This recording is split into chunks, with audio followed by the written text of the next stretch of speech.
Belə bir dəstimiz var, cinsdir. Cins materialından nazik. Belə bir remeni də var. İstəyən bağlayar, istəyən vəbşə çıxardar. Yubqası belədir. Cibləri var hər iki tərəfdən.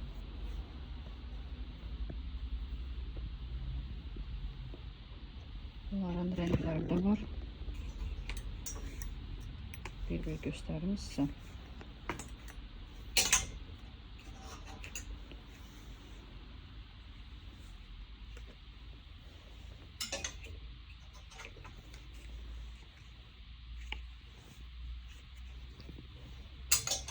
Həmişə qara ilə çəkirəm deyə demək olar ki, çox vaxt dedim bu dəfə rəngli geyinim.